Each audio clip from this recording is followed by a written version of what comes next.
चलिए fifth question देखते हैं एक्सरसाइज का। In a class test the sum of Shefali's marks in mathematics and English is 30। यहाँ तक क्वेश्चन वाला आपको ये बता रहा है कि किसी क्लास टेस्ट में शेफाली को मैथ्स और इंग्लिश में जो मार्क्स मिले उनके मार्क्स का सम जो है वो 30 है। ठीक है, इतना इंफॉर्मेशन अभी गिवन है आपको। आगे क्या बोल रहे हैं, had she got 2 marks more in mathematics and 3 marks less in English, the product of their marks would have been 210।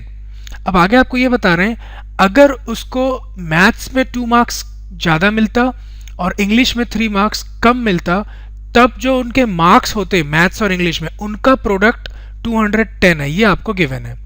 ठीक है, और इतनी इंफॉर्मेशन से आपसे पूछ रहे हैं find her marks in the 2 subject, उसको दोनों सब्जेक्ट में कितने मार्क्स मिले मैथ्स और इंग्लिश में, ये आपसे पूछ रहे हैं। ठीक है, मैं जब इंफॉर्मेशन को लिखूंगा ना आपको हर चीज अच्छे से और समझ में आ जाएगी। देखिए फर्स्ट सेंटेंस क्या गिवन है, मैथ्स और इंग्लिश में मार्क्स का सम कितना है 30।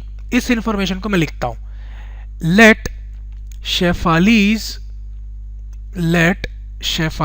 मैथ्स मैथ्स में उसको मिला होगा से x। ठीक है, अगर मैथ्स में उसको x मिला होगा इसका मतलब इंग्लिश में कितना मिला होगा उसको 30 माइनस x, क्योंकि दोनों का मार्क्स का सम कितना है 30। तो मैं उसको लिखता हूं, देखिए और आपको क्या गिवन है, sum of math and English marks is 30, ये आपको गिवन है।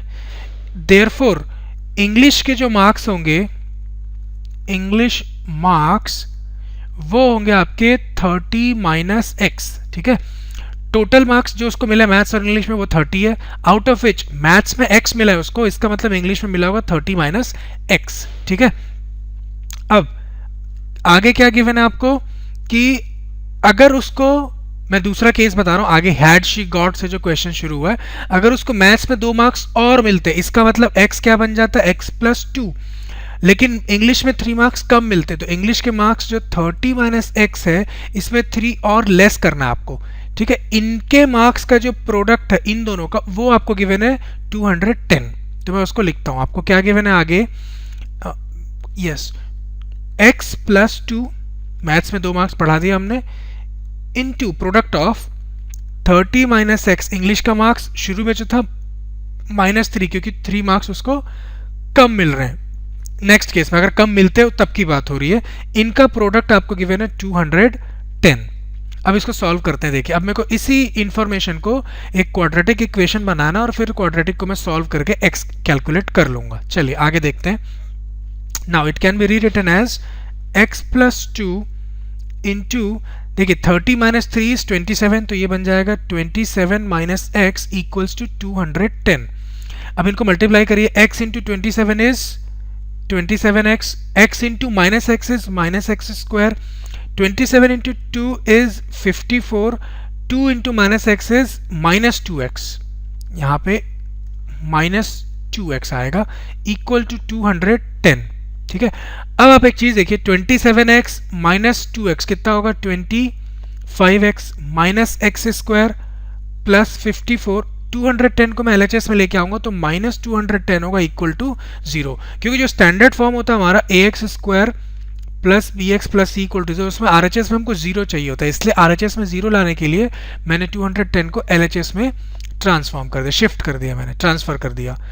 अब इसको मैं और अच्छे से कैसे लिख सकता हूँ, एक्स स्क्वायर का टर्म पहले लिखिए, minus x square plus 25x, 54 minus 210 plus 54 minus 210 will give you minus 156 equals to 0। अब आप क्या करिए, अगर आप चाहते हैं एक्स स्क्वायर का कोएफिशिएंट पॉजिटिव हो, +1 हो, यहाँ पे -1 एक्स स्क्वायर का कोएफिशिएंट, तो उसके लिए आपको थ्रू आउट पूरे इक्वेशन को आप माइनस से मल्टीप्लाई कर दीजिए। तो इसी को आप लिख सकते हैं, it can now be rewritten as x square minus 25x plus 156 equal to 0। अब ये जो इक्वेशन है ये है आपके लिए जिसको आपको सॉल्व करना है, जिसके रूट्स निकालने हैं x के, इस इक्वेशन को आप सॉल्व करेंगे। ठीक है, तो मैं यहाँ पे उसको लिखता हूँ अलग से, देखिए दोबारा से लिख रहा हूँ x square minus 25x plus 156। यहाँ पे मेरे को फैक्टराइज करके सॉल्व करना इजी लग रहा है, क्योंकि देखिए अगर आप 12 इंटू 13 करते हैं तो इनका प्रोडक्ट 156 होता भी है, और 12 और 13 का जो सम है वो 25 भी होता है।